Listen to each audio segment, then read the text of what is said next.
आउज़ बिल्लाहि मिनश्शैतानिर्रजीम बिस्मिल्लाहिर्रहमानिर्रहीम। तमाम देखने और सुनने वाले बहन और भाइयों को अस्सलाम वालेकुम। जैसा कि बहुत सारे मेरे बहन और भाई नूरानी परियों के शकीन हैं और तरह तरह के अमल करके फिर भी मायूस होके बैठ गए हैं। क्यों मायूस होके बैठ गए हैं? ना तो उनको ढंग का कोई अमल मिलता है, ना अमल करने का सही तरीक़ाकार मिलता है, और ना ही उनके पास उनके नाम की लोहे हमजात होती है, ना ही उस्ताद की सही से रहनुमाई होती है। इसलिए वो लोग नाकाम हो जाते हैं।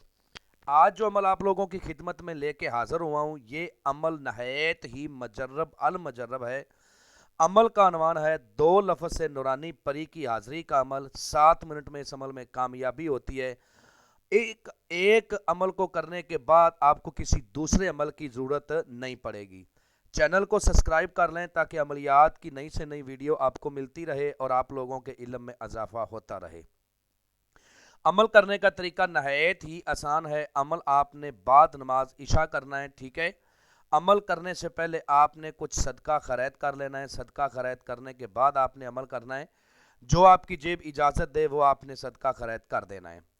अमल को करने से पहले रूम को अच्छी तरह साफ़ कर लें। जिस जगह आपने अमल करना है वो जगह पाक साफ़ हो, और अमल के दौरान आप रूम में अकेले हों, तनहा हों, कोई दूसरा शख्स आपके साथ ना हो।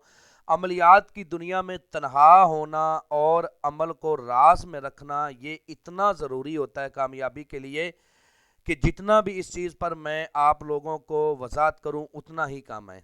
जितना आप राज में रखोगे और अमल को छुपा के करोगे उतना ही कामयाबी के आसार ज़्यादा होंगे। आपने इशा की नमाज से पहले ताज़ा गुस्ल करना है। जिस रूम में आपने अमल करना है उस रूम में आपने अगरबत्तियाँ जला देनी है, 2 जला दें, 3 जला दें, ठीक है, ताकि कमरा खुशबूदार हो जाए। उसके बाद आपने ताज़ा गुस्ल करके किसी भी रंग के साफ़ सुथरे कपड़े पहन लेने हैं और इशा की नमाज़ पढ़नी है। इशा की नमाज़ पढ़ने के बाद आपने 2 रकात नफल सलातुल हाजत के पढ़ने हैं।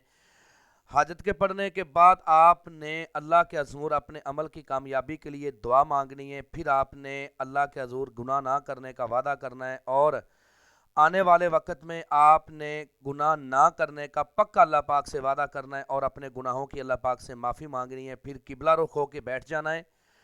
अपना जिस्मानी आसार लगा लें। जिस्मानी आसार लगाने का तरीकाकार ये है कि अव्वल आखिर 11-11 बार दरूद इब्राहिमी पढ़ें। बीच में 11 बार यातल कुर्सी और 11 बार सूरत फातिहा पढ़ के आपने अपने ऊपर दम कर लेना है। अपने हाथों के ऊपर दम करके न्यू चाकू पे, छुरी पे या जो है ना चाक के ऊपर आपने दम करके गोल दायरे की सूरत में भी आसार लगा सकते हैं। अगर आप मजबूत दिल के मालिक हैं तो जिस्मानी आसार का मैं तरीका आपको पहले बता चुका हूँ, ठीक है। आपने जिस्मानी आसार लगा लेना है। उसके बाद आपने अव्वल आखिर 11-11 बार दरूद इब्राहिमी पढ़ना है और बीच में ये जो 2 लफ्ज़ आपको नज़र आ रहे हैं, या जुल जलाले वाली कराम, या जुल जलाले वाली कराम, या जुल जलाले वाली कराम, इन 2 लफ्ज़ों को आपने 711 बार पढ़ना है। जैसे ही आपकी तादाद पूरी होगी ये नूरानी परी आएगी, आके आपको सलाम करेगी। आपने इसके सलाम का जवाब देना है। इसके सलाम देने का जवाब देने के बाद ये आपसे पूछेगी कि आपने मुझे क्यों हाज़िर किया, मुझसे क्या चाहते हो। तो आपने इसे कहना है कि मेरे जायज़ कामों में आप मेरी मदद करो। आपने इससे अहद व पमा लेने हैं, इससे कसम लेनी है कि कसम खाओ हज़रत सुलेमान बिन दाऊद अलैहिस्सलाम की कि जब बुलाऊंगा आओगी, जिधर भेजूंगा जाओगी, जो कहूँगा करोगी। उसके बाद आपने इसे दोबारा हाज़िरी का तरीकाकार पूछना है कि मैं आपको किस तरह दोबारा हाज़िर कर पाऊँगा। उसके बाद आपने इससे कसम लेनी है कि कसम खाओ हज़रत सुलेमान बिन दाऊद अलैहिस्सलाम की कि मुझे, मेरे बीवी बच्चों को, मेरे ख़ानदान को, मेरे कारोबार को कभी भी तुम कोई नुकसान नहीं दोगी। उस वक़्त इसे कोई काम नहीं कहना, कहना है कि तुम चली जाओ, जब भी मुझे ज़रूरत होगी मैं तुमको बुला लूँगा, ठीक है। इसकी दोबारा हाज़िरी तन्हाई में करनी है, अकेले में करनी है। मजर्रब अल मजर्रब अमल है। अमल करने से पहले हमसे इजाज़त लें, अमल के बारे में मुकम्मल इन्फॉर्मेशन लें, फिर अमल को करें। इंशाल्लाह 100% कामयाबी होगी। उम्मीद करता हूँ कि आप लोगों को हर बात वजाहत के साथ समझा दी है। अगर फिर भी किसी बात की समझ ना लगी हो तो दिए हुए नंबरात पर व्हाट्सएप पर रब्ता करें। इंशाल्लाह आप लोगों की बेहतर रहनुमाई कर दी जाएगी। मिलते हैं दोस्तों नेक्स्ट वीडियो में। अस्सलाम वालेकुम।